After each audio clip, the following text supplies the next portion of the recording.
नमस्कार। जनशोध न्यूज़ में आपका स्वागत है। मैं प्रदीप तिवारी। संसद में उस समय हंगामा हो गया जब राहुल गांधी विपक्ष के नेता ने जो पूर्व सेनाध्यक्ष हैं रहे जो भारतीय सेना के जनरल एम नरवणे की किताब के कुछ अंशों का उल्लेख कर दिया।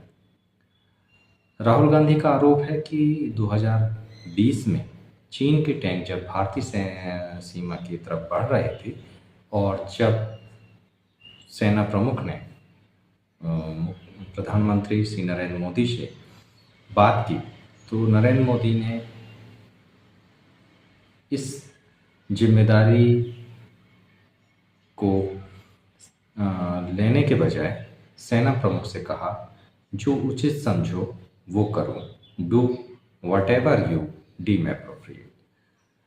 राहुल ने आरोप लगाया है कि पीएम मोदी ने राष्ट्रीय सुरक्षा के मुद्दे पर सेना को अकेला छोड़ दिया। मगर कहीं ना कहीं ऐसा लगता है कि खुद राहुल गांधी को कांग्रेस ने और उनकी पार्टी ने कहीं ना कहीं अकेला छोड़ दिया है, या एक सोची समझी साजिश के तहत उन्हें ऐसे मुद्दे दिए जा रहे हैं, उन्हें ऐसे मुद्दों का अगवा बनाया जा रहा है जिससे उनकी बची खुची राजनीतिक साख भी खत्म हो जाए। क्योंकि इस जो मुद्दे में, हालांकि किताब अभी प्रकाशित भी नहीं हुई है, इसलिए इसे संज्ञान में लेना भी उचित नहीं है। मान लो अगर इसे संज्ञान में लिया भी जाता है तब भी इसमें जो शब्द उपयोग किए गए हैं, जो उचित समझो वो करो, do whatever you deem appropriate, मतलब आपको जो उचित लगता है आप करिए। यानी सरकार ने जो सेना है उसे खुली छूट दे दी थी कि वो अपनी प्रतिक्रिया, अगर कोई एक्शन चाइना की तरफ से लिया जाता है तो वो ले सकते हैं, इसमें खुली छूट दे दी गई थी। कहीं ये नहीं इसमें शब्द आ रहा है कि वेट एंड वॉच करिए, या जब मेरे आदेश का वेट करिए, या आप मेरे बिना आज्ञा के कोई काम कर नहीं पाएंगे। ऐसी कोई भी सुगबुगाहट इस पूरे घटनाक्रम में दिखाई नहीं देती।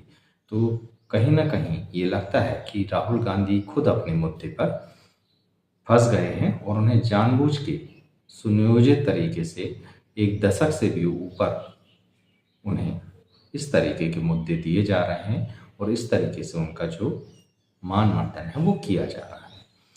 क्यों किया जा रहा है, किसके द्वारा किया जा रहा है, ये लंबी रिसर्च शोध का विषय है जो हम फिर कभी आपके सामने पेश करेंगे। अब इसमें जो सरकार ने पलटवार किया है वो भी नाकाफी लगता है, क्योंकि सरकार के रक्षा मंत्री राजनाथ सिंह और गृह मंत्री अमित शाह ने कहा और आपत्ति जताई कि जो किताब अभी प्रकाशित नहीं हुई है उसके को कैसे प्रमाणित माना जा सकता है और उसे कैसे सदन में कोट किया जा सकता है। वो ये भी कह सकते थे कि इसमें ऐसी कोई बात नहीं है जिससे कि कहीं ऐसा लग रहा हो कि सरकार ने सेना को बांधने का प्रयास किया या उसे कार्रवाई करने से रोका। बहरहाल बात यहीं तक नहीं रुकी। इसके बाद मकरद्वार में एक high voltage drama Rahul versus Bittu में हो गया, जो बात गद्दार और देश के दुश्मन तक पहुंच गई। जब केंद्रीय मंत्री रवनीत सिंह बिट्टू, जो कि पूर्व कांग्रेस नेता भी रहे हैं, वहां से गुजर रहे थे तो विरोध प्रदर्शन कर रहे राहुल गांधी ने उन्हें देखकर कहा कि देखो गद्दार आ रहा है भाई, तुम्हारे दोस्त चिंता मत करो, तुम वापस आओगे। बिट्टू का जवाब, बिट्टू ने राहुल गांधी से हाथ मिलाने से साफ इनकार कर दिया और उन्हें देश का दुश्मन करार दिया।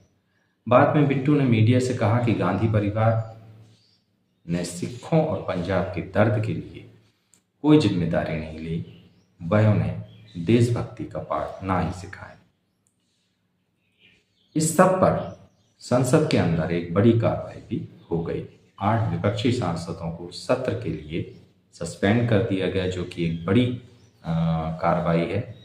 सारी में संसद में भारी हंगामा हो रहा था, नारेबाजी और स्पीकर की चेयर की तरफ कागज फेंक की जा रहे थे। इस कारण सब पर कठोर कार्रवाई की गई। कहीं ना कहीं न्यायोचित भी लगती है, क्योंकि अपनी बात रखने का भी एक शालीन तरीका हो सकता है। नहीं आता है तो सिखाने की भी आवश्यकता है।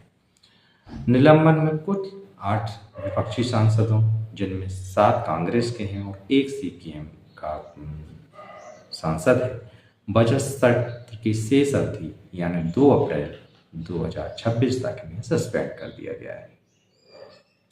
निलंबित सांसदों के नाम हैं मणिकम टैगोर, हेवी ईडन, अरमेन सिंह, राजा वडिन, गुरजीत औजला, प्रशांत पड़ोले, किरण कुमार रेड्डी और डीन कुरियाकोस एम वेंकटेश।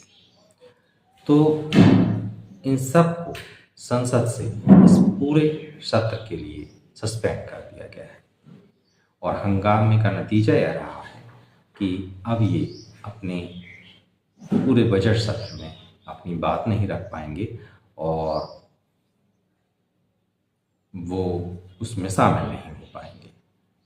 लेकिन सवाल अभी भी वही है कि क्या राहुल गांधी ये मुद्दा खुद से लेके आए हैं या उन्हें सोची समझी सुनियोजित चाल के तहत फंसाया गया है, जैसे कि पहले भी किया जा रहा था। आप इस सब पर क्या राय रखते हैं, हमें बताएंगे तो खुशी होगी, क्योंकि ये राष्ट्रीय मुद्दा है। इस पर इतनी जो बिना गंभीरता से है, इस पर कोई गंभीरता से बात होनी चाहिए, या फिर इसी तरीके से जो कि हल्केपन से राष्ट्रीय सुरक्षा को लेकर राहुल गांधी और उनकी पार्टी कर रही है।